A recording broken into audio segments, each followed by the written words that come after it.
Hi, it's Tactifox again, and today we'll have a look at Xenos and how they differ from other factions. One of the questions in the last survey alluded at people liking Supply Run and Onslaught, especially because they can use their lesser used characters there. Compared to other factions, Xenos can only be used in those three modes and their own campaigns. This restriction will pose problems with future campaign events, so in this video I'll try to think up some Xenos allies that could potentially appear and at least make coming campaign events more fun and give us more options. Because not only the Imperium as a single people has plenty of factions making them up, but so do most Xenos factions too. Before I begin though, feel free to use my friend code BET60ADO to get 100 Blackstone for us both. It would help me out a lot. I do love Xenos. While the Chaotic and Imperial faction are pretty much just humans, augmented humans, mutated humans, standard humans, whatever that is, they are humans. There are so many fun Xenos races that are just a fresh breath between all those dudes. Well, yeah, I'm aware they are pretty much humanoid. Choose your favorite color. Blue humans without a nose, fighty green humans, metal human skeletons, whatever color they may have possessed in life, but my point still stands. Compared to the tabletop, there's more room for variance between fighters, so even just humans can have very unique gameplay features. There's one catch though. While you can use all Chaos and all Imperium fighters in campaign battles, this doesn't work with Xenos. You can use a whopping 40 fighters for Imperial campaigns and 19 for Chaos. If you're playing Indomitus Mirror though, you just play as Necrons. Octarios, just Orcs. I use Tangida in almost all Imperial Elite campaigns. But for Xenos, you can't build universal characters to progress. And for Xenos characters without a dedicated campaign, oh boy, have fun fulfilling their personal quests. This will also lead to a problem with campaign events. So far, we've only had two, and both of them had one main faction and a supporting one. The Death Guard got World Eaters, and the Ultramarines used Blood Angels. While still limiting, this gives some variance and allows Snowprint to balance fights to a very specific roster. With Xenos, that's going to be a problem. Who's going to be their partner factions? It's not like anyone has a lot of friends in 40k, and with Xenos generally being untainted by chaos, at least in their tabletop representation the characters will probably be modeled after, and the Imperium abhors the wild Xenos, so allying with them isn't an option either. I'll try to spin some ideas in the following minutes. It's rough drafts, so let me know your ideas in the comments. Snowprint seem to be obligated by Games Workshop to make campaigns lore accurate, so the factions we have so far are mostly not possible to mix. But the survey gave the option for Xenos playable factions for coming campaign events, and I'd really hate if we'd just be able to play one single faction there. Having just 5 characters in a campaign event would take some of the fun away, at least for me. Imagining new Xenos factions as allies will be pretty hard, since in the lore Xenos rarely ally with each other, and if they do, in dire circumstances, that's just for the moment. So most of those will be sub-factions that try to do interesting things. I will not go into abilities too much and not look at their stats, but just try to sketch some fun ideas for characters that feel unique enough to warrant their inclusion into a game already crammed full with characters as Tacticus. Those don't necessarily have to be HQ choices, as you have plenty of unit champions in the game already. But one named character per faction seems to be a given, so I'll try to think of that too. All characters so far are either an existing miniature or a previously existing one. Sorry Creed. GW Webshop will be my friend here. The faction should have some synergy with the parent factions, like shared traits for example. Let's start with the factions that already have a campaign. It's less likely that those will be playable in campaign events. But then again, there's Ultramarines vs Tyranids coming, so nothing is impossible. Here's the Xenos factions that are currently in game, and all potential enemies that are not farmable yet. You see that there seem to be plenty of options for adversaries of all alliances to go with.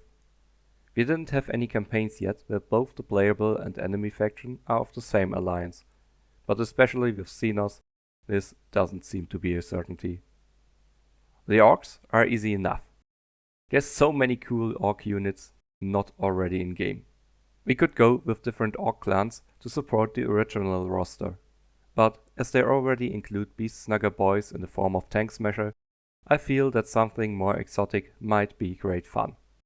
The Crot Rebels, well, rebel against the orcs, and while the Red Gobbo is already in the game, he's become a Christmas icon over the years, so they're out. How about freebooters though? This would open up the story to how the orcs got to their destination.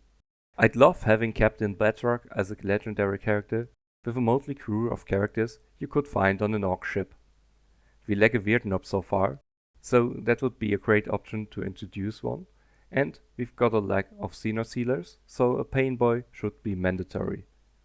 Flash Kids as the only real freebooter option feel too similar to Bedrock himself, so I'd rather have a tank buster, maybe with a summonable bomb squig and a commando. Other potential cool characters could be Storm Boys or Burner Boys. A sub-faction should definitely have the Get Stuck In trait for synergy with the original boys, as well as making the LRE restrictions less narrow. If you want more thoughts on legendary release events, you can see my video on those here. The orc ship crash landing on a world might be a good jumping off point for almost any conflict, so potential enemies include everyone. I'd probably prefer Chaos though, since we already had a campaign fighting the Imperium. For the Eldari, an obvious pairing would be the Harlequins, as not only are some of them already in game, but they appear in the campaign and have now been featured as NPC summons in Plagueburst Crawler Incursion. Harlequins will also kill two birds with one stone, as we'll see Turkari somewhere in the future of the game, and those would never ally with the existing Craftworld Eldari, while Harlequins can pull double duty as their allies. The biggest problem might be how narrow their roster is though. Let's see what's available. A Solitaire might be a fitting leader. There's currently no named character model for those, but I'm sure someone more adept in Eldari lore will find some name to use. The Shadowseer comes in as a Psyker.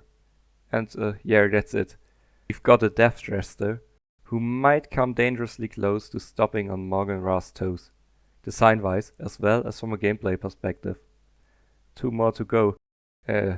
Yeah, the Troop Master of a Harlequin troop might do with an ability to summon some more of them, and probably a normal Harlequin with some kind of special weapon to fill out a more specific niche.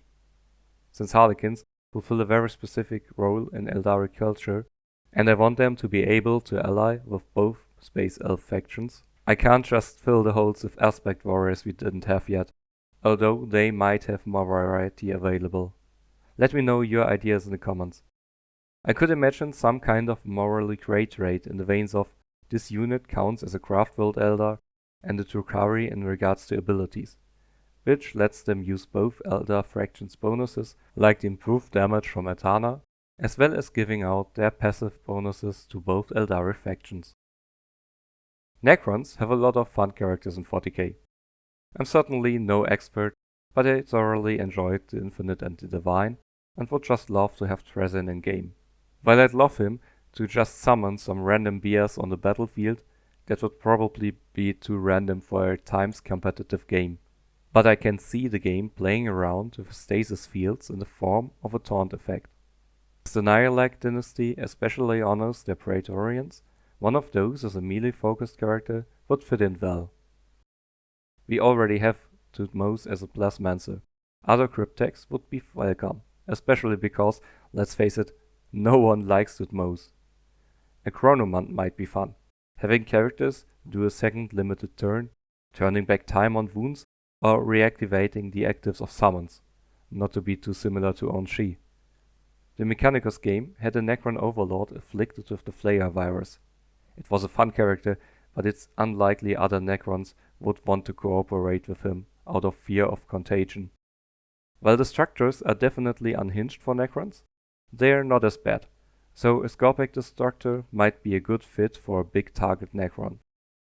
Lastly, we could have a hero version of the already implemented death marks.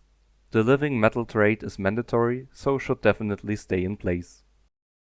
The Tau we have in game belong to the main part of the society, as implied by having on Shi and Commander Shadow Sun, so an alliance with the Farseer Enclave might be boring from the units they can use, as well as unlikely from a lore perspective. The Tau have a great number of auxiliaries though, so an auxiliary faction might be fun. We could go with just one people for that, but mixing it up might be far more fun. I'd love a human follower of the greater good, but since there's no model for that, I leave out that option. As the leader of the faction, I'd like to see a Crude Flesh Shaper, whose abilities would give adjacent Crude bonuses depending on the enemies they've defeated. He can be accompanied by a Crude War Shaper, who can summon some normal Crude warriors to the battlefield. As a long-range support, a Crude Ox Rider might be a good big target to also help with defense. While there are different kinds of Vespids in 40k, I'd prefer having only one, since they aren't as visually distinct as Crude might become, and I'd prefer a Trail Shaper as a kind of sniper or scout to a second Vespid. The faction could have a greater good trait, which gives bonuses to stats of Tau and auxiliaries as long as they are next to each other. That leaves us with the Genestealer cults. They could ally with Imperial Guard. Genestealer cults often use Imperial Guard regiments to infiltrate them to weaken the defenses when their overlords come, and also try and propagate on other planets. The Patamine might be a wonky fit, as they're probably not lugging their overlord with them to foreign planets, so maybe they're on the defense? And who comes to Imperial planets other than Chaos? Both World Eaters and Death Guard haven't been used as adversaries yet, so could be a good fit without having to do more units, as the Black Legion guys could just step in for the job, and now not only Poxwalkers but also Plague Marines already exist and could help out the Death Guard. Although I'd hate them to use their Plague Grenades next to decoys. But seeing how isolated the Tyranids are in the grand scheme of the 40k universe, I mean, how to ally with someone who's only going to eat you, and the almost impossibility to add more interesting characters that aren't giant units, I think Genestealer cults could just ally with Tyranids for a campaign. I know, those are just coming to eat them and just use them for that end. Still, having fights with both against Imperial enemies could fit as a loose coalition, at least until the resistance of the defenders is overcome. The Patamine welds both factions together, with him profiting from decoys as well as being a synapse creature, so the Genestealer cults should probably be the main faction here. Here you have it, 5 Xenos subfactions to help fill out Xenos rosters and add some interesting characters to the game.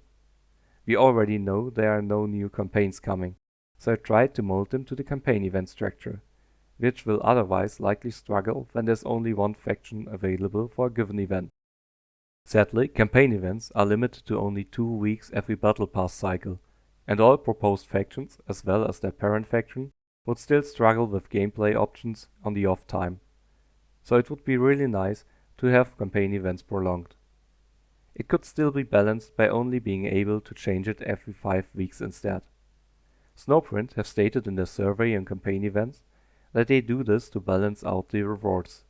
I analyzed that the Extremis rewards, after having been improved, are pretty much equal to Elite rewards per energy. You can watch the video on that here. Snowprint could also just make campaign event nodes only raidable 5 times a day, which would mean the same energy you could use on them every day, as well as the same rewards pretty much as Elite nodes. That would balance it out nicely. Anyways, let me know your wishes for future Xenos in the comments. This was a more speculative format compared to the analytics I do normally. Did you like that? That's it for today. See you in the next video.